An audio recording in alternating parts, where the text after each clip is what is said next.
He installed cameras in his own home to catch the nanny failing. What he saw at 2 in the morning, alone in the dark, watching weeks of footage he'd been avoiding, didn't just shock him. It destroyed him. Alexander Harris was 43 when his wife died, 11 days after giving birth to twin boys. Emily had been a pediatric neurologist in San Diego. 4 years of fertility battles, 2 miscarriages, everything they had poured into trying for a baby. When she finally made it to 37 weeks carrying Aaron and Adrian, they thought their prayers had been answered. Emergency C-section. Both boys born small but breathing. Emily held them against her chest one time, smiled at Alexander, whispered, "We did it." 4 days after coming home, she collapsed. Internal bleeding the hospital missed, dead before the ambulance arrived. The twins were 11 days old. Professional nurses quit after 2 weeks. These babies need more than we can provide. Both boys cried constantly, especially Aaron. Something felt wrong, but Dr. Andrew Sullivan kept dismissing it. Normal for preemies. Then Emily's sister Diane showed up with lawyers. Emergency custody hearing. Claims Alexander was unfit. Evidence stacked against him. "Install cameras," Diane told him. "Prove you're monitoring everything."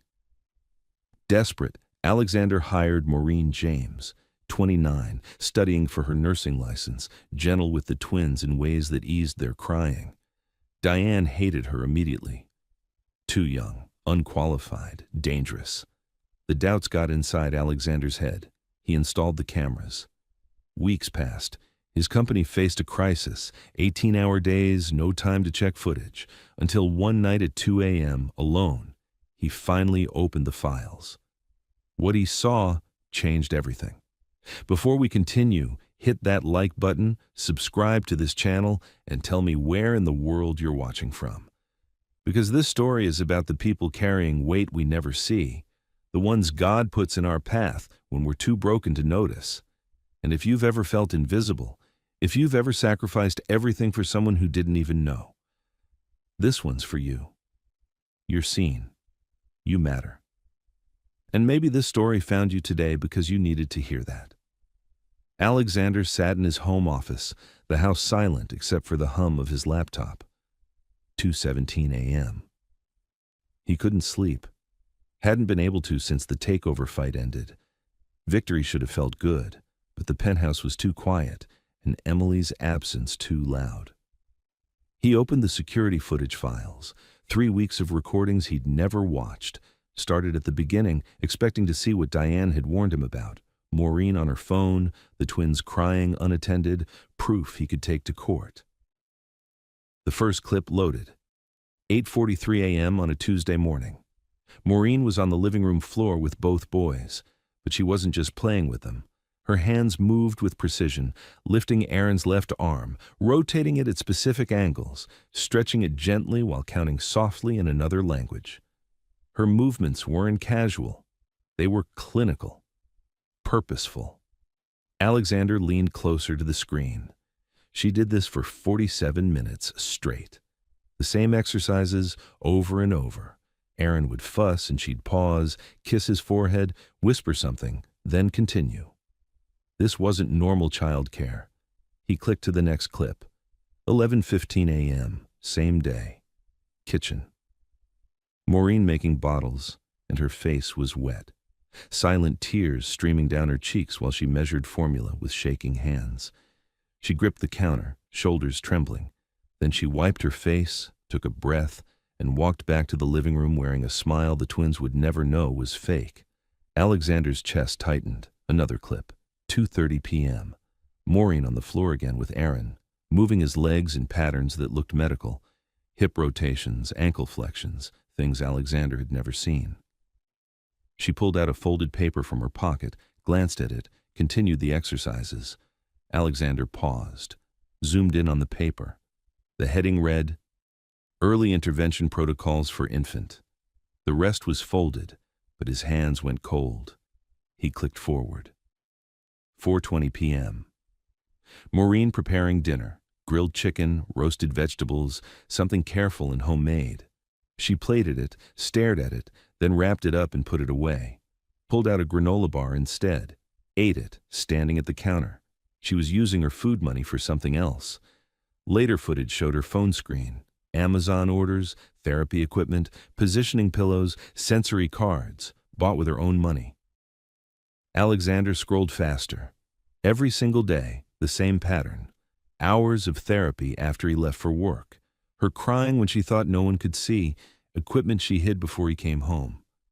Then he found the bath time clip. Maureen lifting Aaron gently, examining his head with careful fingers. She found something, a mark, and her whole body went rigid. Her hand covered her mouth. She stared at it, then pulled out her phone and took photos from multiple angles. She heard Alexander's car, deleted the photos, composed her face, and was smiling when he walked in 30 seconds later. Alexander stopped the video. His son had a mark on his head Maureen had photographed and hidden. Dr. Sullivan had said everything was fine, but Maureen knew something she wasn't saying, and she'd been carrying it alone. Alexander couldn't stop watching. He clicked through more clips, his coffee going cold beside him, the night stretching into early morning without him noticing. There, another one. 9:30 p.m. on a Wednesday. Maureen was supposed to be off at 8, but she was still there.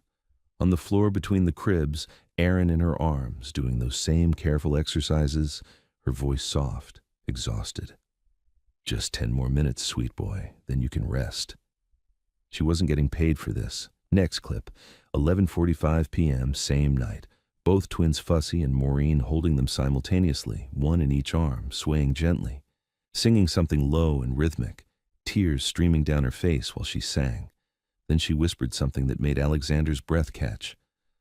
"I'm so sorry I have to leave you soon, but someone has to make sure you get help. Even if it can't be me. Leave." Why would she be leaving? Alexander scrolled back through the timeline, found a clip from 2 weeks ago. Maureen in her small bedroom off the kitchen, a room he'd barely thought about, just knew she stayed there sometimes when the twins needed overnight care. She was sitting on the floor, holding a letter. Official government seal visible even on the grainy footage, her whole body shaking as she read it. Then she folded it carefully, hid it in a drawer, and sat there crying into her hands for 20 minutes. Alexander's stomach dropped. He fast-forwarded, found another clip. Maureen on her phone late at night, searching something. He zoomed in, could barely make out the screen. How to report medical malpractice anonymously. His heart started pounding. Another clip. Maureen during Aaron's checkup, the one Alexander had barely paid attention to, too busy on his phone dealing with work. He watched it now with the sound turned up. Maureen's voice, gentle but concerned. His left side seems stiff. He doesn't move his arm much. Both babies startle easily, but Aaron's reflexes seem really exaggerated. His head tilts right even during tummy time. "I think it might be worth," Dr. Sullivan cut her off. "I delivered these babies. I know their baseline. Premature nervous systems develop slower. What you're describing is textbook normal." But Alexander saw it now, the flash across Sullivan's face. Just for a second, something that looked like fear before the professional mask slammed back down. Maureen had pressed gently. But Aaron's asymmetry seems...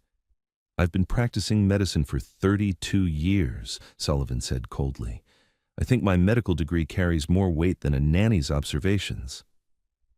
Alexander had been right there in the room, hadn't heard any of it, too distracted, too buried in his own crisis to notice his son's doctor dismissing concerns that, watching now, seeing Aaron's stiff movements, the way his head tilted, were clearly real. He clicked to another clip. Maureen researching on her phone, article after article about infant cerebral palsy, birth trauma, forceps injuries, oxygen deprivation. She was teaching herself how to save his son, while he'd been installing cameras to catch her failing. Alexander's hands were shaking now. He searched through more footage, looking for, he didn't even know what, answers, understanding, some explanation for why this woman would sacrifice everything for children who weren't hers. Then he found the clip that broke him completely. The timestamp read 1:18 a.m. 4 nights ago. Maureen in her bedroom, door closed. Alexander almost skipped past it. What could happen in her private space that mattered? But something made him pause. She was on the floor, back against the bed, laptop open in front of her, typing something. Her face was wet, but she wasn't making a sound. Just tears running down while her fingers moved across the keyboard. Alexander leaned closer to the screen, adjusted the angle. Could barely make out what she was writing. It was an email. To Massachusetts Medical Board. Subject, urgent, potential medical malpractice involving infant patient. His blood went cold. She kept typing. I am writing to report concerns regarding Dr. Andrew Sullivan and his treatment of twin infants Aaron and Adrian Harris, born via emergency C-section on... She listed the date, the hospital, every detail she'd memorized. Patient Aaron Harris shows clear signs of birth trauma. Left side hypertonia, exaggerated Moro reflex, persistent torticollis. Physical examination reveals a faint but visible mark on his scalp, consistent with forceps placement. When these symptoms were brought to Dr. Sullivan's attention at the 2-month checkup, he dismissed them as normal, despite their progressive nature. Alexander's hands gripped the edge of his desk. She continued typing. I believe Dr. Sullivan caused injury during delivery and is now covering up the damage by refusing proper evaluation and treatment. Without immediate intervention, this child will suffer permanent developmental delays. I'm submitting this report anonymously because I am undocumented and fear deportation, but I cannot in good conscience remain silent while a child's future is being sacrificed to protect a doctor's reputation. She sat back, reading what she'd written. Her shoulders shook. Then she highlighted the entire email and deleted it. Opened a new draft. Wrote the same thing again, word for word. Deleted it again. She did this 5 times. Finally, she saved a draft and closed the laptop. Pulled her knees to her chest, buried her face, and cried the way people cry when they're completely alone. Raw, broken, the kind of crying that comes from carrying something too heavy for too long. Alexander heard her whisper through the speakers. I'm sorry, Miguel. I'm so sorry I couldn't save you. But I can save them. Even if it costs me everything. Even if I lose everything again. She lifted her head, looked at the ceiling like she was talking to someone who wasn't there. God, I know you see this. I know you know what I'm trying to do. Please, please let them get help even after I'm gone. Please don't let Aaron suffer like Miguel did. I'm begging you. Alexander stopped the video. His whole body was shaking. Maureen had a brother who died, a brother with the same condition Aaron had, and she'd been too late to save him. But she wasn't going to be too late this time, even if it meant destroying herself. Alexander clicked to the next file, desperate now to understand. The timestamp was from yesterday morning, and what he saw made everything worse. Yesterday morning, 6:47 a.m. Maureen's key in the door, 30 minutes before she was supposed to arrive. Alexander watched her slip into the quiet penthouse, moving carefully so she wouldn't wake anyone. She went straight to the nursery, picked up Aaron first, so gently, like he was made of glass, kissed his forehead, examined his left arm, checked the range of motion, her face tight with concern. Then Adrian. Same careful attention, checking his neck rotation, his muscle tone. She carried both boys to the living room, laid out a soft mat, and started the therapy routine Alexander now recognized. But this time, he watched her face instead of just her hands. She looked exhausted, dark circles under her eyes, thinner than when she'd started 2 months ago, moving like every muscle hurt, but she didn't stop. Didn't cut corners, gave Aaron the full hour of exercises even though her hands were shaking by the end. At 8:15, she heard Alexander's bedroom door open. Immediately hid all the therapy equipment, scooped up both boys, and was casually playing peekaboo when he walked past the living room on his way to the kitchen. Good morning, Mr. Harris, she'd said, smiling. He'd barely looked at her. Morning. Grabbed his coffee, took a work call, left for the office 20 minutes later without asking about the twins. Watching it now, Alexander wanted to reach through the screen and shake himself. He clicked forward. Lunchtime. Maureen feeding Aaron with a special bottle he'd never noticed before. Different nipple, angled specifically to help with his oral motor control. It took 45 minutes to get 3 ounces into him.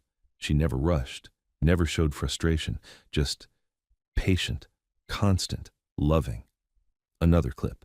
3 p.m., Maureen on her phone, texting someone. Alexander zoomed in on the screen reflection in the window behind her. "Mama, I can't send money this month. I'm sorry. I had to buy equipment for the baby I'm caring for. He needs it more than we do right now. I'll send extra next month, I promise." The response came in Tagalog, but even without understanding the words, Alexander could read the tone. Her mother was upset. Maureen typed back, "I know, Mama, I know you're counting on me, but this little boy, if I don't help him, no one will. God will provide for us. Please trust me." She set the phone down, put her head in her hands. Alexander felt sick. She was supporting her family back home, sending money every month, and she'd stop so she could buy therapy equipment for his son. He scrolled faster through the timeline, looking for, he didn't know what. Something that would make sense of this, something that would explain why someone would give up everything for strangers. Then he found the footage from 3 days ago. Maureen in the kitchen after putting the twins down for the night, pulling something from her bag. A small photo in a frame, worn at the edges like it had been held 1,000 times. A little boy, maybe 7 or 8 years old, in a wheelchair. Smiling despite the way his body was twisted, his left hand curled tight against his chest. Maureen traced the photo with her finger, tears falling onto the glass. "I couldn't save you, Miguel," she whispered, "but I won't let it happen again. I won't." Alexander's vision blurred. She'd watched her brother die from the same condition Aaron had, and now she was watching history try to repeat itself. But this time, she had the knowledge, the skills, the chance to change the ending, even if it destroyed her in the process. Alexander clicked to the most recent footage, this morning, just hours ago. And what he saw made him realize he was already too late. This morning, 5:52 a.m. Maureen entering the penthouse even earlier than usual. She looked like she hadn't slept. Went straight to the nursery, but this time she didn't pick up the twins right away. She just stood there between their cribs, staring down at Aaron and Adrian sleeping peacefully, her hand covering her mouth. Then she pulled an envelope from her jacket pocket. The same government letter Alexander had seen her crying over weeks ago. She unfolded it, read it again like maybe the words had changed. They hadn't. Her lips moved, barely audible through the camera's microphone. 23 days left. She refolded the letter, put it away, and wiped her eyes. Picked up Aaron, held him against her chest, and started singing that same lullaby, the one Alexander now knew she'd sung to her dying brother. Her voice cracked halfway through, but she kept going. "Your daddy's going to find out soon, sweet boy," she whispered into Aaron's hair. "And when he does, he's going to get you the help you need. Real doctors, real therapy, everything I can't give you." She kissed his head. "I won't be here to see you get better. But that's okay. That's okay because you will get better. You have to." Alexander's throat closed. She thought he was going to find out after she was gone. Thought she'd have to leave without ever telling him the truth, trusting that somehow her anonymous report would be enough. She had no idea he was watching this right now. The footage continued. Maureen doing the morning therapy session, but slower today. More careful. Like she was memorizing every moment, counting each stretch in whispered numbers, documenting Aaron's responses in her journal with extra detail. At 7:30, she pulled out her phone and opened that draft email again. The report to the medical board. Read through it one more time, her finger hovering over the send button. She didn't press it. Not yet. Still trying to buy more time. A few more days of therapy. A few more chances to help Aaron before she had to blow everything up. Alexander checked the timestamp on the current footage. This was from 6 hours ago, which meant Maureen was in the penthouse right now, down the hall, probably already awake, probably already starting her morning routine with the twins. She had no idea he'd spent the entire night watching 3 weeks of her secret life. No idea he knew about Miguel, about the deportation notice, about the equipment she'd bought with grocery money, about the report she was planning to send before she disappeared. No idea that everything she'd been hiding was about to come crashing down.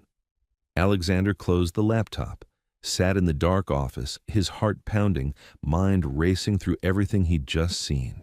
He could hear movement down the hall now, Maureen's soft footsteps, the nursery door opening quietly, her voice, gentle and warm, greeting the twins. He stood up, walked down the hallway on shaking legs, found her exactly where the cameras had shown her every morning, on the floor with Aaron, doing those careful exercises, singing softly. She looked up when she heard him in the doorway, saw his face, and froze. "How long have you known?" Alexander's voice came out rougher than he meant it to. He hadn't slept, hadn't processed anything except 3 weeks of footage showing him a truth he'd been too blind to see. Maureen's hands froze mid-stretch on Aaron's left arm, her face drained of color. "Mr. Harris, She carefully set Aaron down on the mat, stood up slowly. "I don't understand what you—" "About Aaron's injury," his voice cracked. "About Dr. Sullivan. How long have you known?" The air left her lungs. She took a step back, hit the wall behind her. Her eyes darted to the twins, then back to Alexander, calculating escape routes that didn't exist. "I can explain." "How long?" Maureen's lips trembled. 6 weeks. Since the 2-month checkup when I saw his face. The way he looked when I mentioned the symptoms." Alexander's jaw clenched. 6 weeks you've been doing this. The therapy, the equipment, using your own money. "I didn't know what else to do." Her voice broke. "You weren't listening. The doctor wasn't listening. Aaron needed help and nobody was. Why didn't you tell me?" The question hung between them like a blade. Maureen's eyes filled with tears. "Because I'm illegal, Mr. Harris." The words came out barely above a whisper, but they hit Alexander like a physical blow. "My visa expired 7 months ago. I couldn't afford to fix it. And the second I accuse a respected doctor of malpractice, the second I make myself visible to any official system, I get investigated. They check my status. I get deported." Her voice was shaking now. "I knew you wouldn't believe me over him.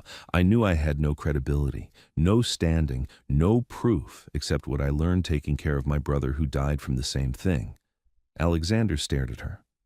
"Your brother?" "Miguel." Fresh tears spilled over. "He had cerebral palsy from a birth injury. We couldn't afford treatment in the Philippines. I watched him suffer for 8 years before he died. I was 14. She wiped her face with shaking hands. "I recognized Aaron's symptoms immediately. The stiffness, the reflexes, the mark on his head from forceps trauma. I've seen this before, Mr. Harris. I know what happens when it goes untreated." "So you just treated him yourself? In secret?" "What choice did I have?" Her voice rose, desperate now.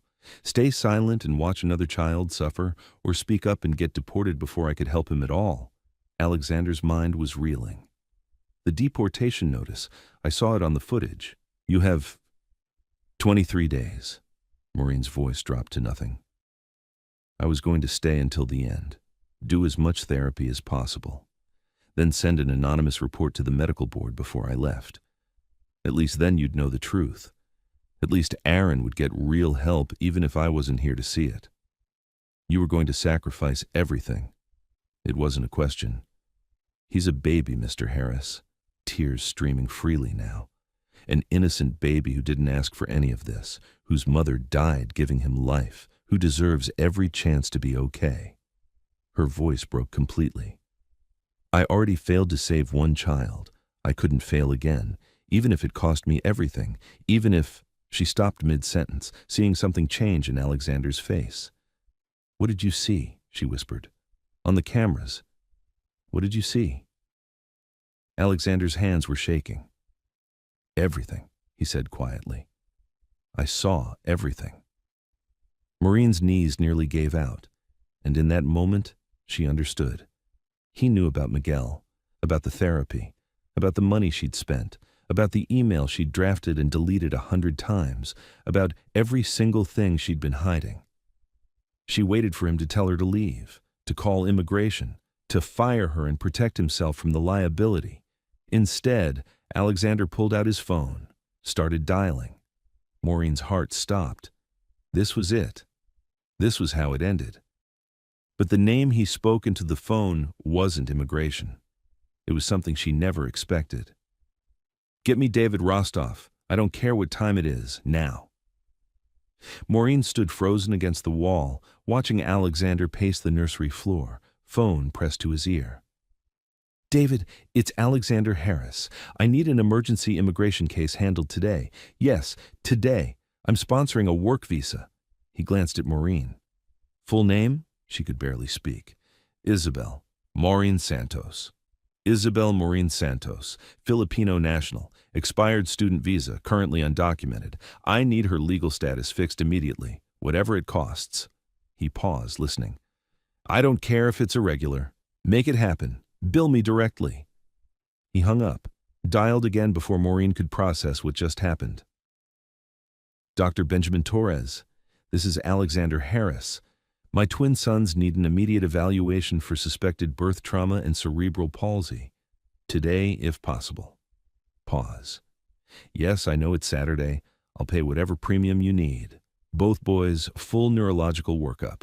Another call. "Sullivan's office. This is Alexander Harris. You can inform Dr. Sullivan he's fired effective immediately. Forward all medical records for Aaron and Adrian Harris to Dr. Benjamin Torres by end of business today. And tell him I'll be filing a formal complaint with the medical board on Monday morning." He ended the call. Made one more. "Patricia, Diane, listen carefully. The custody suit is over. Withdraw the petition by Monday or I'll countersue for harassment and expose the financial motive behind your claim. Don't test me." He hung up, finally looked at Maureen. She was crying so hard she could barely stand. "Mr. Harris, I can't. You saved my sons." His voice was raw. "While I was planning to fire you, while I was looking for reasons to blame you for everything falling apart, you were saving them. I just did what anyone—" "No," Alexander cut her off. "Not anyone. You spent your own money, your food money. You worked hours you weren't paid for. You risked everything. Your future, your dream of nursing school, your chance to stay in this country. For children who aren't yours." His voice cracked. "You did what I should have been doing, what their father should have seen." Maureen shook her head. "You were grieving. You lost your wife. You were trying to survive." "I was drowning." Alexander's eyes were red, and I almost took them down with me. "If you hadn't been here—" He couldn't finish the sentence. Silence filled the nursery except for the twins' soft breathing. "The lawyer I just called," Alexander said quietly. "Best immigration attorney in Boston. He'll have your visa status fixed within a week. Full work authorization, legal residency." Maureen's legs gave out. She slid down the wall to the floor. "I'm tripling your salary," Alexander continued. "Full benefits. And I'm paying for nursing school. Full-time, not night classes. You'll work reduced hours here, but keep full pay so you can focus on your degree." "Mr. Harris, that's too much." "It's not enough." His voice broke completely. "It'll never be enough for what you've done." Maureen covered her face with her hands, sobbing. "But there's one more thing I need from you," Alexander said. She looked up, terrified. He got down on the floor beside her, right there on the nursery carpet where she'd spent hundreds of hours doing therapy in secret. "Teach me," he whispered. "Show me how to help them. Show me what you've been doing. I want to learn. I need to learn." Maureen stared at him through her tears. "Please," Alexander said, "let me be their father, the one they deserve, the one Emily believed I could be."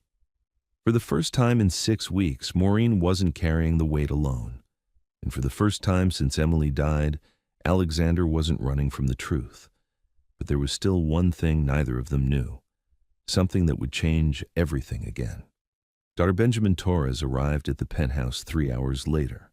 He was in his 50s, calm presence, kind eyes, spent 20 minutes just watching Aaron and Adrian before he touched them.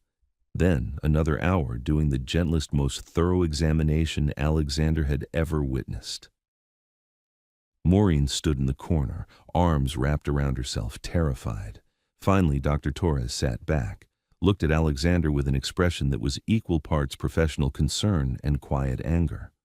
Your son Aaron has mild hypertonic cerebral palsy, almost certainly from birth trauma. His voice was measured but firm. The torticollis, the left side stiffness, the exaggerated reflexes, these are classic presentations. Adrian shows some low muscle tone that needs monitoring, but Aaron's condition required intervention months ago. Alexander's stomach dropped. Months ago? At the 2-month checkup when concerns were first raised. Torres glanced at Maureen. Someone tried to get him help. Someone recognized the symptoms early when treatment is most effective. Dr. Sullivan said everything was normal. Dr. Sullivan was wrong, or lying. Torres pulled out a small flashlight, showed Alexander something on Aaron's scalp. This mark here? Forceps placement, and the bruising pattern suggests excessive force during delivery. This should have been documented immediately post-birth, should have triggered follow-up care. The room tilted. Someone injured my son during the C-section, Alexander said slowly, and then covered it up. That would be my assessment, yes. Torres's jaw was tight. I'll be filing my own report with the medical board. This is actionable malpractice. He turned to Maureen, his expression softening completely. You've been doing therapy with him, haven't you? She nodded, not trusting her voice. May I see your documentation? Maureen pulled out her journal with shaking hands. Pages and pages of detailed notes, exercises, timing, Aaron's responses, tiny improvements tracked with the precision of someone who'd done this before. Torres read through it, his eyebrows rising higher with each page. This is exceptional work, he said quietly. Professional-grade intervention. Where did you train? I didn't. Maureen's voice was barely audible. I cared for my brother. He had CP. I learned everything trying to help him. Torres looked at her for a long moment. You saved this child from permanent developmental delays. If these symptoms had gone untreated another 2 months, we'd be looking at irreversible damage. You gave him his future back. Maureen's knees buckled. Alexander caught her, held her steady. I want you on Aaron's care team, Torres said. Official capacity. I'll supervise, but you're clearly the expert on his specific case. You'll need to be certified, of course, but she's enrolling in nursing school, Alexander said. Full-time. I'm covering tuition. Torres smiled. Good. The medical field needs people who care like this. He stood, packed his equipment. I'll send over a formal treatment plan by Monday. Aaron will need ongoing therapy, but the prognosis is excellent thanks to early intervention. He paused at the door. Mr. Harris, the person who did this to your son, who injured him and then covered it up? His voice went cold. Make sure he faces consequences. Children like Aaron deserve justice.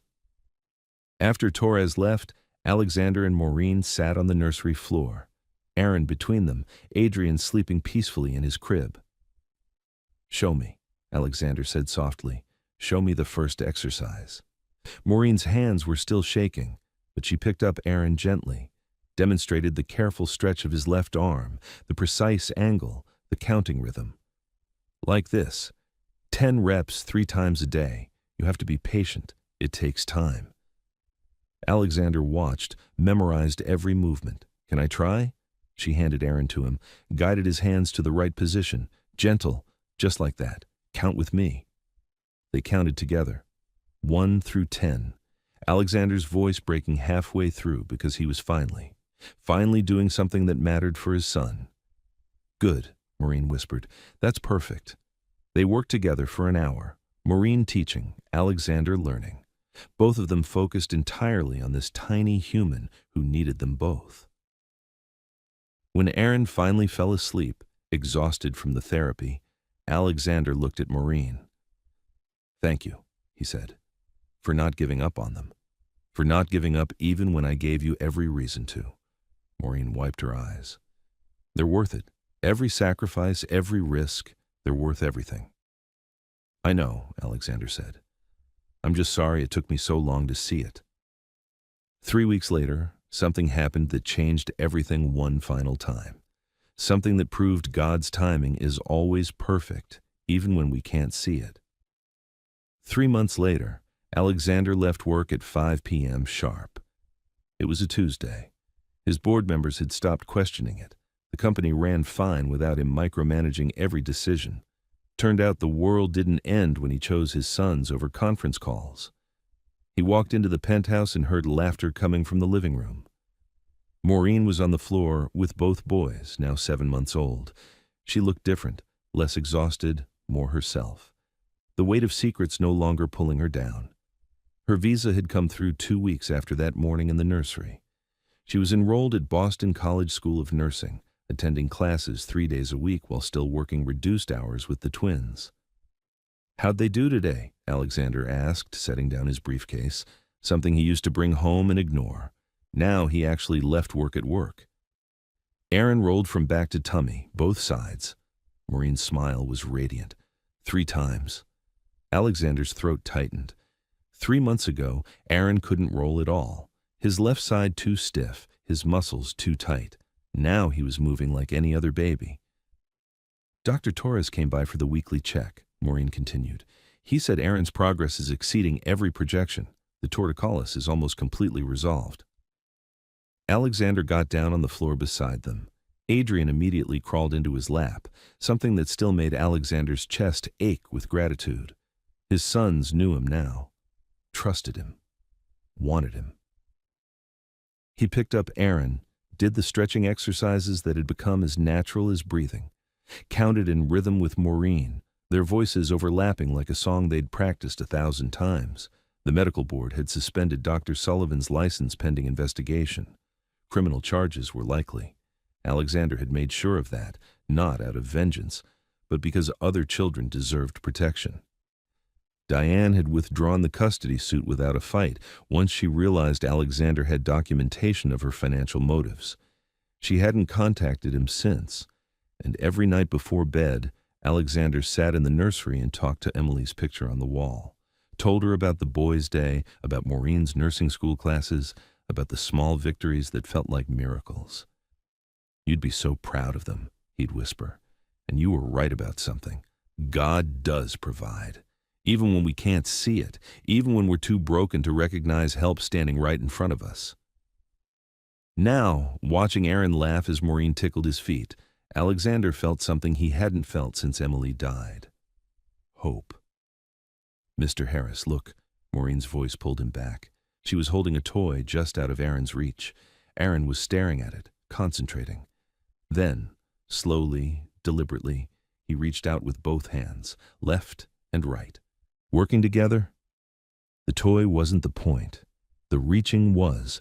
Both hands, equal strength, perfect coordination. Maureen's eyes filled with tears. He did it. He actually did it. Alexander couldn't speak, could barely breathe. Aaron grabbed the toy with both hands and brought it to his mouth, completely unaware that he'd just proven every doctor wrong, validated every sacrifice Maureen had made, justified every sleepless night and terrified prayer. "Gail would be so proud of you," Maureen whispered, one hand on Aaron's head. So proud. Alexander understood then what he'd been too blind to see before. God hadn't taken Emily away as punishment. He'd sent Maureen as grace. A young woman who'd lost her brother, carrying that grief across an ocean, working jobs that barely paid rent, fighting to stay in a country that didn't want her, all so she'd be exactly where she needed to be the moment Alexander's sons needed her most. "Thank you," Alexander said, his voice breaking, "for everything. For seeing them when I couldn't. For staying when you had every reason to run. For loving them like they're mine," Maureen finished softly. "Because they are. Maybe not by blood, but by choice, by love, by every hour I spent believing they deserved a future." Alexander pulled both boys close, Maureen's hand resting on his shoulder. They sat there on the floor, this family that grief and grace had built together, and watched Aaron play with both hands. Equal, strong, whole. Outside, the sun was setting over San Diego. Inside, 3 people who'd all lost someone they loved had found something they didn't know they needed. Each other.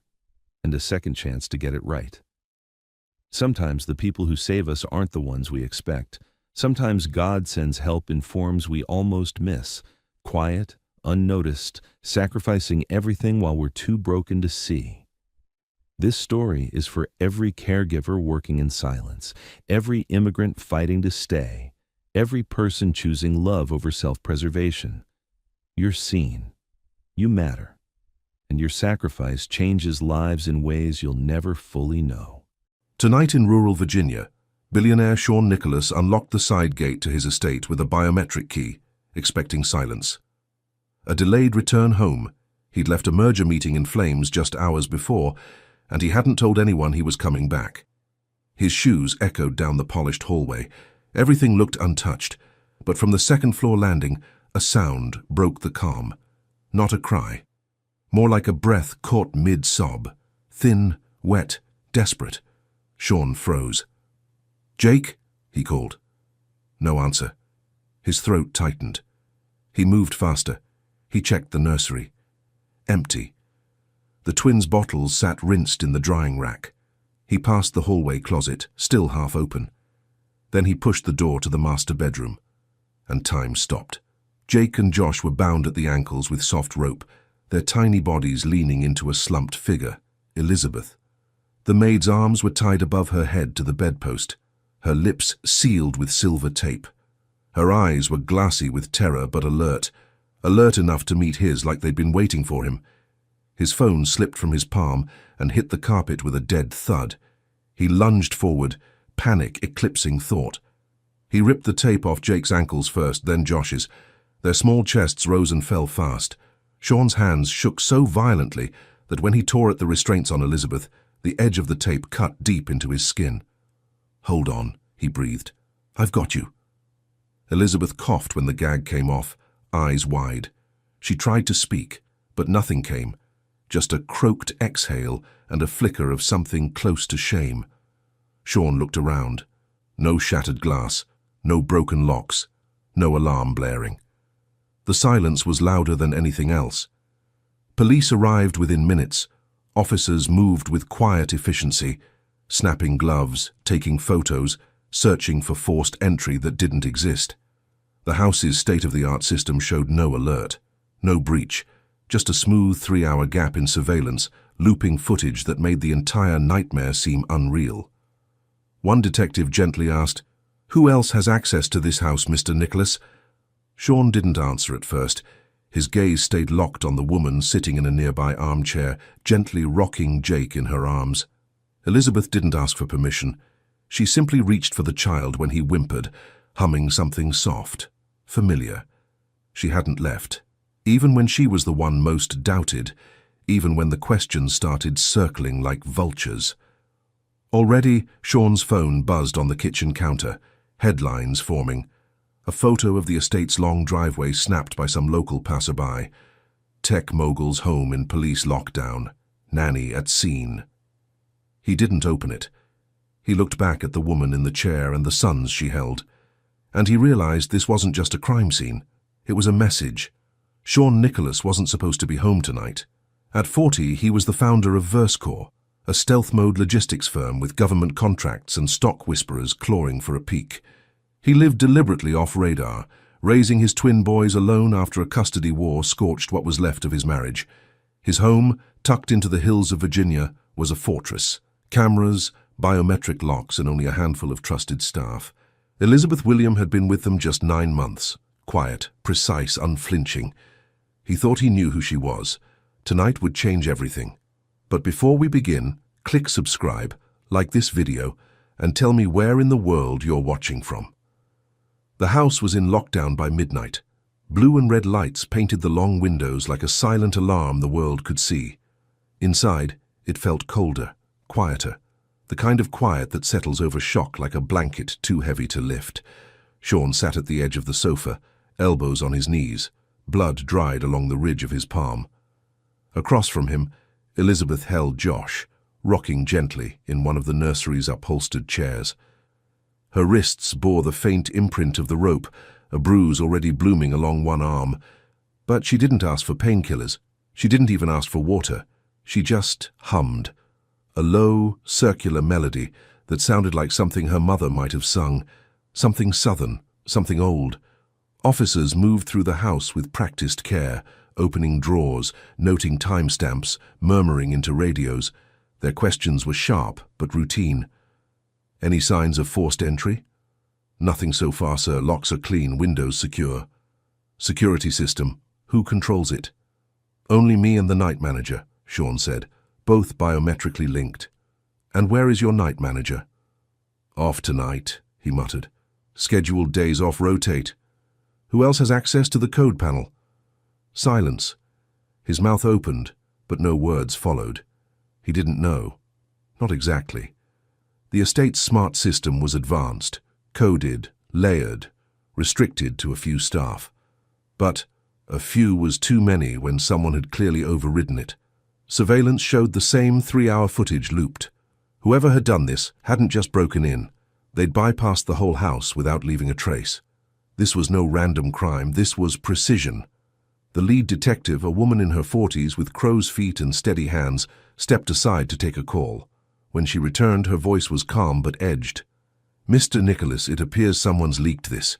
We're seeing reports online. Media will start circling. Sean blinked. Leaked? She nodded. Local blogger posted a photo of your driveway, claimed there was a police presence. It's already hit national threads. He stood too fast. My children were tied up. This isn't a scandal. It's a crime scene. The detective's expression didn't change. It will be both. Moments later, his phone buzzed again. Notifications stacked like falling bricks. Billionaire break-in. Black nanny found at abduction scene, suspect or savior. Verscore CEO's home breached. Inside job? He turned the screen face down. In the other room, an officer quietly guided Elizabeth into a chair. Another offered her a warm blanket. But the subtext was there, in the way their questions hovered just a little longer around her answers. What do you remember, Ma'am? I was feeding them lunch. I put them down. Then, nothing. I woke up tired. Did you recognize any voices, any sounds before? She shook her head. I don't remember anything after the bottle warmer beeped. Then, pain. Darkness. Any visitors today? No, she said. Just deliveries. They logged her statement, took photos of her wrists, and handed her a printed document. Temporary release form, pending further investigation. Elizabeth signed without a word. Sean's lawyer, Patrick, arrived in a navy coat and a voice 1 octave too calm. He pulled Sean aside near the study. You need to get in front of this, he said. Right now. The optics are dangerous. Black woman. Children tied. You silent. I'm not thinking about optics, Sean snapped. You should be. Verscore goes public next quarter. We're vulnerable. This can't become a media circus. Sean clenched his jaw. So what? We fire her? Quiet severance. Waiver. NDA. We can protect her and you. And if she's not guilty? Patrick shrugged. It doesn't matter. The court of public opinion has already started the trial. Sean looked back toward the living room. Elizabeth sat with Jake now, the boy curled in her lap, thumb in his mouth. Her posture never wavered. She didn't cry, didn't plead, just held him. Later that night, when the last of the officers left, she stood by the doorway with her coat in her hand. Sean stopped her. Where are you going? I figured you'd want me gone, she said. Her voice was calm, but something in her eyes, exhaustion maybe or pride, held firm. I don't, he replied. She looked down at the bundle in her arms. Jake whimpered once, and she rocked him instinctively. They need routine, she whispered. I can give them that. Sean didn't respond, not with words.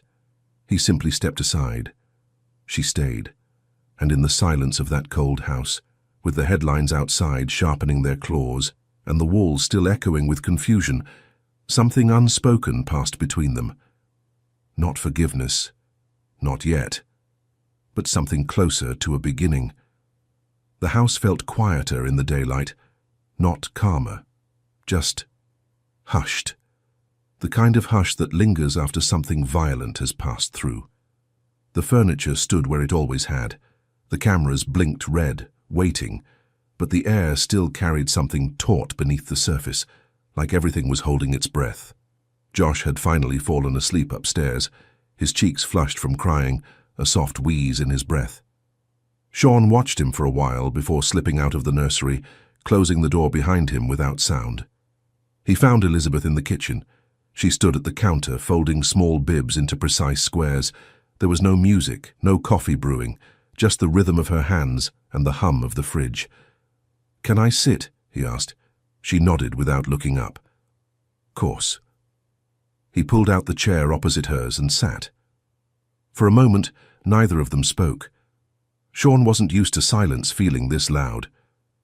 "I need to know what happened," he said finally. Elizabeth didn't flinch. She set the last bib down, wiped her hands on her pants and slowly lowered herself into the chair across from him. "I gave them lunch, carrots and bananas. Josh didn't like the carrots," she said softly, a hint of a smile touching her lips before vanishing. "Then I rocked them. Jake fell asleep first."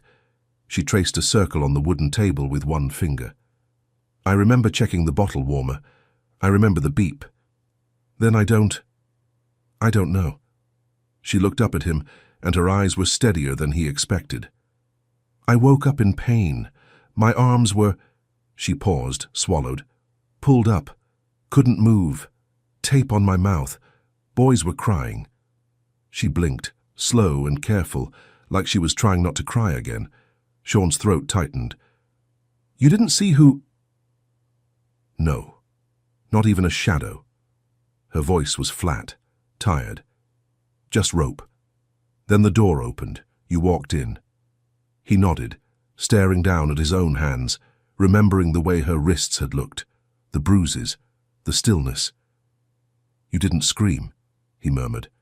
"I couldn't." He looked up. "You didn't panic." She finally met his gaze, something quiet but fierce in her expression. "I didn't have that luxury." Silence fell again. This time it stretched longer. Sean almost stood up, almost let her retreat back into whatever space she kept her thoughts in. But something stopped him. "Why are you still here?" he asked, softer than before. Elizabeth looked past him toward the window.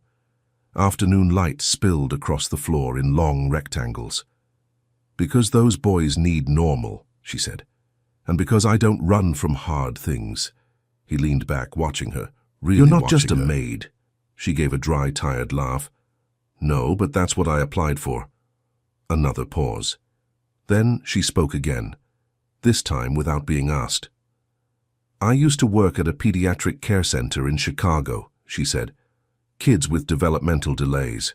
Some couldn't walk, some couldn't speak. We had this blue room full of pillows and music. It was the only place some of them smiled." Sean listened, still. "We lost funding 2 years ago. Some senator rerouted the money, said we were a soft cost. Half the families couldn't afford private care. We all got pink slips." She laced her fingers together, resting them on the table. "My brother lived with me. Younger, hot-headed. He had a run-in with the police, a wrong time, wrong place. They said it was a mistake." Her voice didn't break, but something in her hands tensed, like the pain lived there instead. "They never even showed me the footage." She took a breath. "After he died, I left. I didn't want to march. I didn't want to post hashtags. I just wanted quiet. So I moved here. This job showed up in a staffing app. Said, live in, high security, family needs discretion. Sounded perfect." Sean said nothing. He wasn't sure he had words that wouldn't feel hollow. Elizabeth stood, slowly. She picked up one of the twins' bibs, refolded it, then set it back down. "I'm not here to be a hero," she said. "I'm not here to be your story. I just want to work. Feed the boys, keep them safe, that's all." Sean's voice was low. "I believe you." She nodded once. "Good, because I'm not going anywhere." She walked past him then, heading upstairs to check on Josh. Sean sat alone in the kitchen, the scent of apple soap lingering faintly in the air, and realized something simple but sharp. For the first time in a long time, he'd actually listened. Not negotiated, not managed, not controlled, just listened. And he saw her now, not just as the woman folding onesies and checking bottle temperatures, but as someone carrying grief he couldn't name, and a strength he couldn't ignore. The house was still under 24-hour watch, but Sean didn't trust the locks anymore. By late morning, the estate staff had been trimmed to essential personnel only, 2 rotating security agents and the part-time housekeeper, who didn't speak much English and had been with them since before the twins were born. Elizabeth stayed. That had never been questioned, not anymore. But trust, that was a shifting thing. Sean stood inside his bedroom, staring at the smooth stretch of the wall behind the headboard. From the outside it was seamless, nothing to suggest anything hidden, but if you pressed 3 fingers into the right corner, held for 2 seconds, then slid left, the panel clicked open with a faint pneumatic sigh. He reached inside and pulled the door the rest of the way. The biometric safe stared back at him. Oval-shaped scanner, voice-activated backup, retinal reader, offline now. It should have been impenetrable. Sean touched the scanner. A green ring spun once before the mechanism unlocked with a soft whir. Inside, the folders were still stacked, labels clean, typed, but the weight felt wrong. He pulled them out, flipping through quickly. The final folder, thinner than it should have been, was missing 3 files. Gone. His stomach tightened. This wasn't about the twins. It never was. These weren't random attackers, no signs of ransom, no outside threats. And Elizabeth, if she'd been part of it, why fake being tied up? Why stay after the police left? Why sit in the nursery at night humming lullabies instead of disappearing with stolen secrets? Sean took the remaining documents to his office on the 2nd floor. The security feed still looped the same 3-hour window, camera angles frozen in a distortion of normal. He locked the office door behind him and dialed an encrypted number. Lynx Analytics. This is Nicholas, Priority Trace. I need a full analysis of a breach, internal override, physical and digital. How recent? Less than 48 hours. Source? My house. A pause. We'll assemble a team. Expect preliminary findings within 6 hours. Sean hung up, then leaned back in his chair, pressing his palms to his eyes. The missing files were part of a classified brief tied to a federal tech contract, one that, if leaked, could trigger congressional hearings, cancel deals and shift stock by billions. It wasn't public yet. Not even his board knew the full scope. Only a few names did. He looked at the list again. His legal team, the interim CTO, 1 financial officer, and a security administrator named Brandon Kell, who had helped install the estate's new system 6 months earlier. Brandon had been hired through a boutique cybersecurity firm. Personal recommendation. His name hadn't raised any flags, until now. Sean stood and walked to the nursery. The door was cracked open. Inside, Elizabeth was sitting cross-legged on the floor, Jake snuggled against her chest, eyes drifting closed. Josh was beside her, one chubby fist curled around her sleeve like he wouldn't let her go. She didn't see Sean watching. Her face was soft, tired, but present. Her free hand gently patted Jake's back in an unconscious rhythm. He felt something twist in his chest. Outside these walls, Elizabeth's name was still circling headlines. Every news aggregator had picked it up. Phrases like "found at the scene" and "unconfirmed role in incident" had painted her in shadow without saying anything outright. Inside the house she moved like a lighthouse, calm, necessary, unwavering, and still. A sliver of doubt remained, not about her guilt, about how easily he had considered it. He closed the door without making a sound. 6 hours later, Lynx called back. The override had come from inside the estate's admin panel, logged through a secondary access code written directly into the system, a back door, one not authorized or documented. It was installed with your last security upgrade, the analyst explained, 2 months ago. Who authorized that build? The line crackled. Then the name came through. Brandon Kell. Sean didn't move, his jaw set. Brandon had sat in this office, had eaten from his kitchen, had watched the boys toddle around the living room while testing the perimeter scans. He was also the one who'd worked with Sean's ex-wife's attorney during the custody review. The back door wasn't just a breach, it was betrayal. That night, Sean stood by the twins' crib while Elizabeth gently tucked Josh under a soft fleece blanket. The fever had broken, but their skin still glistened with the last traces of sweat. "Do you need anything?" she asked quietly. He shook his head. She started to leave.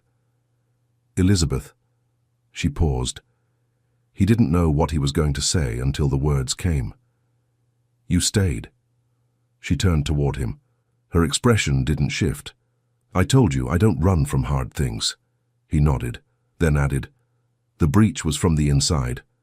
Elizabeth raised her eyebrows just slightly, but she didn't look surprised. "I figured," she said. Sean looked at her a moment longer, and for the first time since that day he felt something close to clarity. The break-in wasn't about his children, it was about his secrets, and someone inside had used his sons to distract him from the real prize. But they hadn't counted on Elizabeth, and they hadn't counted on what that would awaken in him.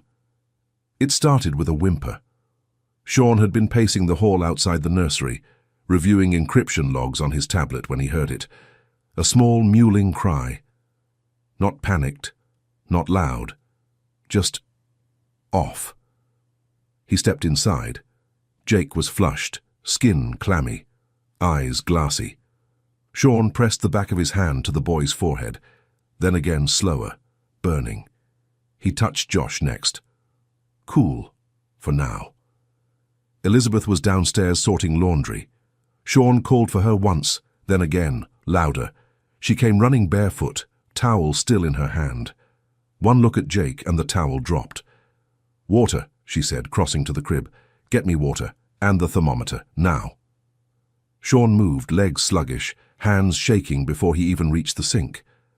By the time he got back, Jake had started to cry. Real tears now. Wet, high-pitched, agitated. Elizabeth took the thermometer and slid it under his arm, whispering something soft, something Sean couldn't catch. Her voice lowered into a hum, a pattern. The beep came, 103.2. She didn't flinch. "Call the on-call nurse," she said, reaching for a fresh onesie. "Tell her it's a sustained high fever, no vomiting, no rash, no seizure activity yet." Sean's fingers fumbled across his screen. He misdialed twice. When the nurse finally picked up, he could barely follow her questions. He repeated things out of order, left out key details. He didn't even remember which formula Jake had last eaten. Elizabeth took the phone from him. "Hi, this is Elizabeth William," she said, calm, steady. "I'm the primary caregiver for Jake and Josh Nicholas. One of the twins is spiking, 103.2 and rising. No seizure signs yet. Cool compresses started, fluids in progress. We'll monitor breathing and wake cycles, but I want you on standby." She nodded, listening, then hung up. "I've got this," she said, not unkindly, and she did. For 6 straight hours, she moved between the boys like she'd trained for this moment her whole life. Cloth, rock, check, repeat. When Josh started heating up an hour later, she didn't flinch. She just adjusted. 2 washcloths soaked in cool water rotated constantly. She switched them without looking. She sang the same melody again, something soft, almost sorrowful. It wasn't for the boys, Sean realized. It was for her. He stood in the doorway, useless, watching, holding a bottle he hadn't warmed correctly, folding a blanket she didn't need. Eventually, he stepped closer. "Show me," he said. She glanced up, then nodded. "Hold Jake upright, not flat. His chest needs to stay higher than his belly so he can breathe easier. Slow circles on his back. Nothing fast, just like this." She demonstrated on Josh. The motion was gentle, controlled. Sean copied her, poorly at first, but Jake stopped fussing. He sat in the glider with the boy in his arms, mimicking the rhythm. "Better," Elizabeth murmured. He looked over at her. Her shirt was damp from sweat and condensation, her eyes tired but focused. "You should rest," he said. She arched an eyebrow. "I'm good. I mean it." "So do I." Sean didn't argue. Instead, he asked quietly, "Why are you still here?" The question hung in the dim room. Not accusatory, not skeptical, just real. Elizabeth looked at him for a long moment. The hum of the white noise machine filled the silence. Then she answered just as quietly, Because they need me. She shifted Josh onto her chest lower and started to sway. And so do you. Sean didn't reply. He just watched her. This woman the media had reduced to a headline, the world had framed in suspicion. Here, in the half-light, she was a fortress.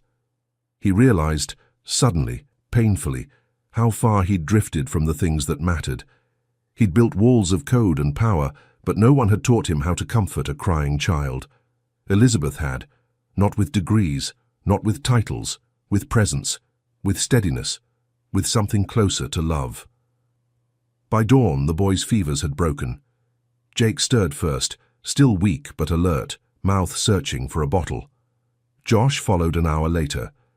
Elizabeth sat slumped on the floor with both boys curled against her, arms loose but protective. Sean brought her water. She drank it slowly. "Thank you," he said. She nodded, then added, "You did okay." He laughed once, softly, and for the first time, it didn't feel like a failure to be taught by someone else. The email came at 2:13 a.m., marked urgent, no subject line, just a compressed folder from Links Analytics and a one-line message. "You'll want to see this in private." Sean opened it alone, sitting in his firm's off-site operations office in D.C. The lights dimmed, the streets outside slick with rain. Inside the folder, metadata logs, line item overrides, and one flagged name. Kell, Brandon, security admin. Cleared 6 months ago. Brought in after an internal review recommended fresh eyes on the estate's digital blind spots. Smart, polished, always smiling. He was also tied, very quietly, to the law firm representing Sean's ex-wife in their custody case. Sean stared at the screen. One access point had been backdated to 72 hours before the break-in. A silent software update, invisible unless you knew where to look. And now, he did. The override had allowed for real-time control of the estate's cameras, alarm delays, even the biometric panel on the safe. The break-in hadn't been a breach. It had been an invitation. And Elizabeth, tied up, left like collateral, had been the decoy. A soft target. Disposable. Sean sat still for a long time. Then he stood and called a number he'd kept saved, but never used. Brandon Kell didn't show up at the office that morning. Sean found him instead in a Georgetown coffee shop, sipping oat milk foam like nothing had ever happened. The man's eyes flickered when Sean approached, but he didn't run. "Morning, Mr. Nicholas," Brandon said, like they were still colleagues. "Didn't expect to see you out here." Sean didn't sit. "You used my house like a pawn shop," he said flatly. "You sold access. My sons were used as props, and you left a woman tied to a bed just to make it believable." Brandon sipped his drink. "I didn't tie anyone up. But you opened the door for someone who did." The man didn't blink. "I did what I was paid to do," he said. "I don't write the playbook." Sean leaned in slightly. Not a threat, not even a whisper of violence, just presence. "Who paid you?" Brandon shrugged. "Doesn't matter now, you found out. Congrats." Sean stared at him. Then, "My ex-wife?" Brandon's silence was confirmation enough. "She needed leverage," he said after a beat. "Custody cases are brutal. She knew you'd go nuclear if your image got touched. If the story hit the press just right, black nanny, missing files, tied children, it would snowball. You'd settle. You'd go quiet. She'd win." He looked up. She almost did. Sean said nothing. Brandon leaned back, arrogant. "Look, everyone has a price." Sean didn't speak, didn't flinch, didn't reach for his phone. He just turned and walked away. His silence was louder than anything else. Back at the estate, dusk settled like a bruise along the horizon. The boys had been given their baths. The monitors buzzed faintly in the hallway. Sean stood outside the nursery door. Inside, Elizabeth sat in the rocker with Josh curled against her chest, eyes closed, breath even. She ran a slow hand over his back in circles. The same lullaby, the same rhythm, the same steadiness. Nothing performative, nothing for show. Just love. Undemanding, unspoken love. Sean felt something twist in him. Not rage, not victory. Shame. Not for what had happened, but for how quickly he'd considered her guilty. How reflexively he'd wondered if she'd had a part in it. He thought of Brandon's smirk. Everyone has a price. But Elizabeth had stayed, not for money, not for headlines, not for forgiveness. She stayed because the boys needed her. And, he was starting to realize, so did he. Elizabeth looked up as he stepped into the doorway. "You're back," she said softly. Sean nodded. She didn't ask what he found. She didn't need to. He crossed the room and sat on the floor beside her chair, knees pulled up. Just quiet. Just present. Josh stirred, pressing closer to her chest.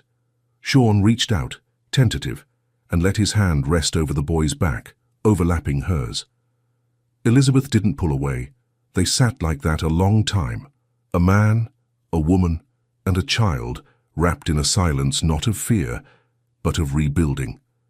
One beat at a time. The ballroom was flooded with lights. Rows of cameras blinked like watchful eyes. A sea of polished suits and sleek screens waited to devour every word. It was supposed to be a launch. VerseCore's next-generation AI logistics line was scheduled to debut in front of investors, tech giants, and federal contractors. Sean was meant to walk out with coded buzzwords, dazzle them with innovation, let the market drink it in. Instead, he stood behind the podium in a black suit with no tie, throat dry, hands unclenched. There was no pitch deck on the screen, just silence. He looked out over the crowd, then into the nearest camera. "My name is Sean Nicholas," he began, "and I was supposed to tell you about software tonight." A pause. But that's not the story anymore. The room didn't stir. Not yet. Not as he stepped around the podium and let his words steady themselves in the stillness. "Last week, someone broke into my home. They bypassed a security system I helped design, one I trusted to protect what mattered most. They didn't take jewelry. They didn't even take money. They took something worse." He let the sentence breathe. "They took peace. My sons, Jake and Josh, were tied together in my own bedroom, left against the body of a woman I trusted like family." A few phones dropped, a few heads tilted. I wasn't supposed to be home, but I was. And what I found there, it's haunted me every day since. The screen behind him shifted, not to diagrams or blueprints, but a simple date, Tuesday, 2:06 p.m. Breach window begins. He continued. "I hired a man last year, Brandon Kell. Some of you might know him. Referred through a legal channel connected to my ex-wife's firm. He installed a back door into my home systems, sold access, enabled a leak of highly sensitive merger documents hidden in a biometric safe." There was a rustle. Tension now. This wasn't just espionage. It wasn't just theft. It was a manipulation designed to destroy my credibility, my family, and to frame an innocent woman as a scapegoat. The screen changed again. A single line. Elizabeth William, caregiver, target, survivor.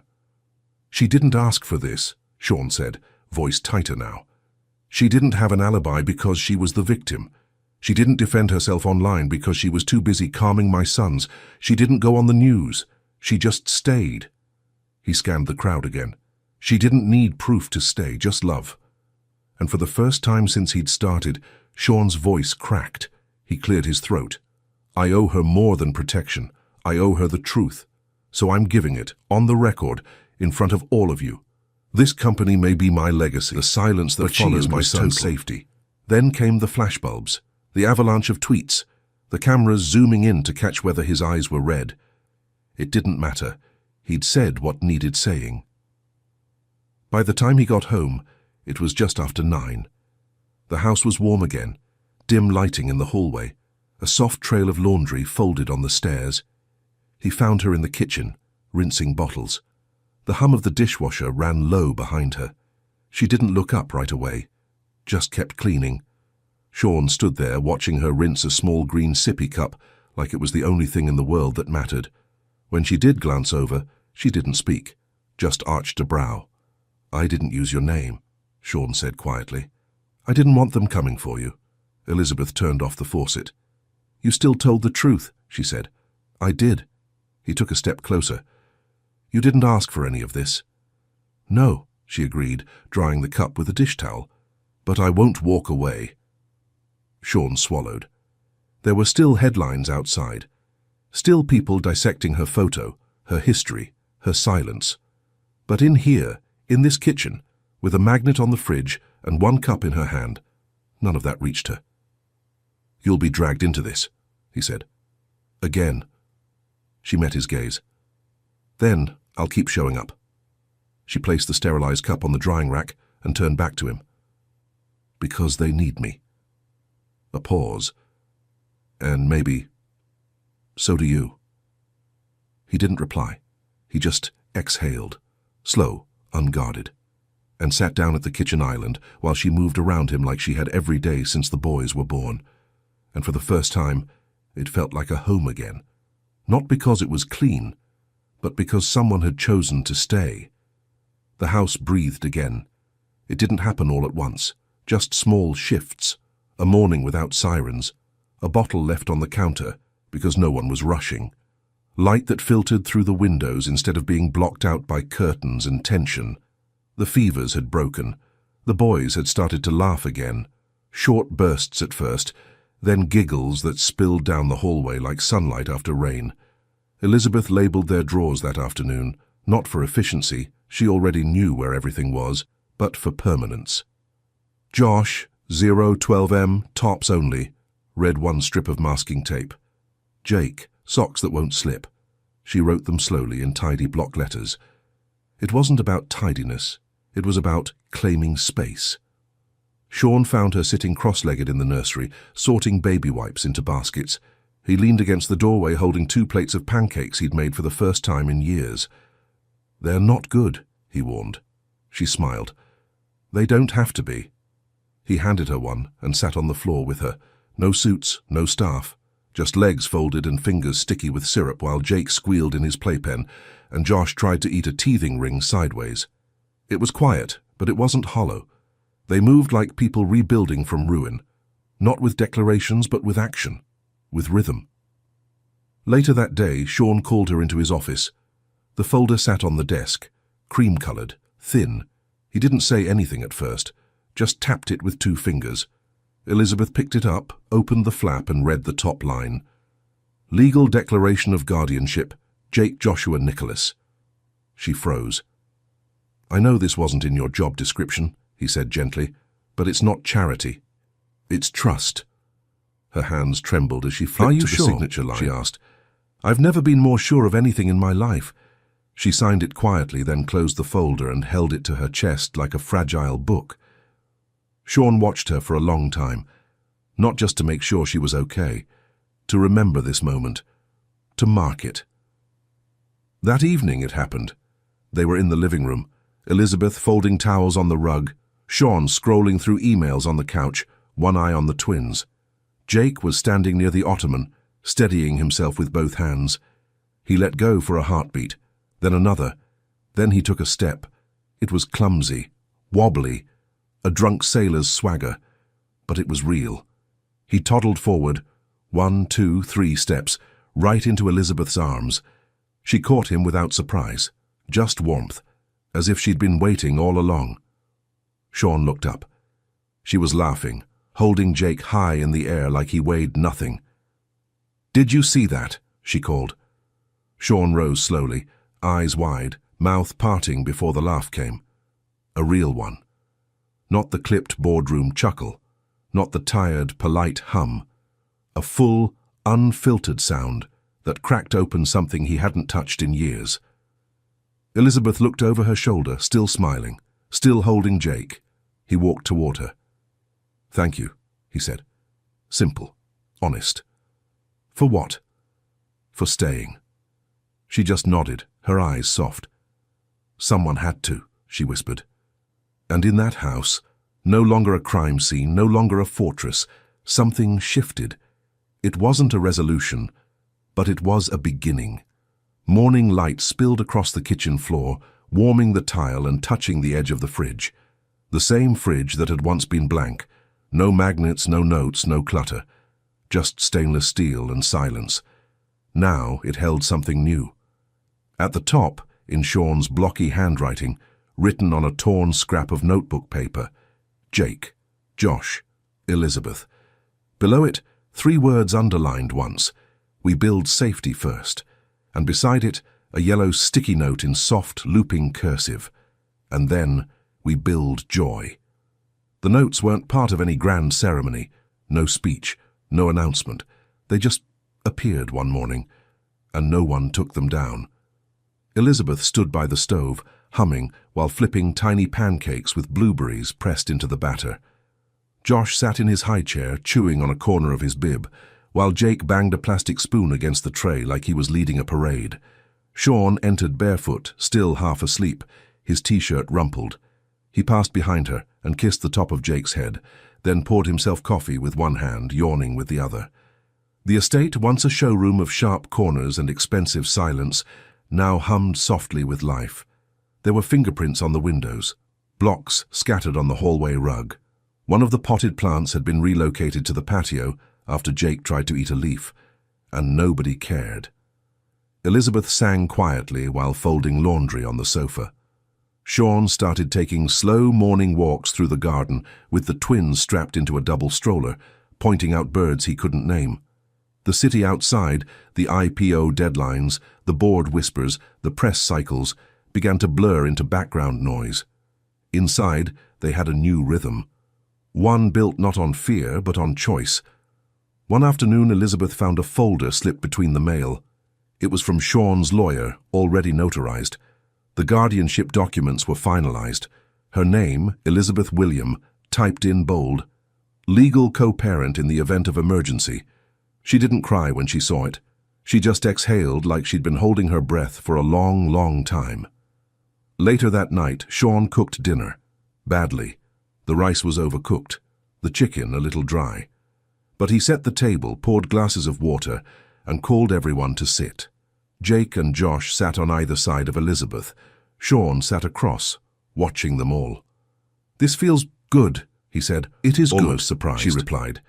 They ate without rush. No one checked a phone. No one filled the silence just to fill it. After dinner, Elizabeth wrote a new sticky note and placed it under the first. "We build slowly. We build strong." It stayed on the fridge. They added to it over time. A small magnet shaped like a giraffe. A crayon scribble labeled Josh in toddler handwriting. A picture of the 3 of them at the park. Sean squinting in the sun. Elizabeth mid-laugh. Both boys in matching bucket hats. One morning, Sean opened the fridge to grab juice and saw a new addition. Another sticky note, this one faintly creased but deliberate. This wasn't the plan. But maybe it's the point. He stood there for a long time, holding the carton. Outside, the boys were laughing in the living room, chasing a ball across the floor, while Elizabeth called out, "Not near the table, Jake!" And he smiled. Not a CEO's smile. Not a calculated PR grin, just real. Because this wasn't survival anymore. It wasn't crisis, or scandal, or cleanup. This was family, quiet, steady, chosen, built not with declarations, but with pancakes, with baby wipes, with sitting beside someone while they folded towels and letting that be enough. It wasn't the legacy Sean had planned. It was the one that found him anyway, and he wasn't letting go.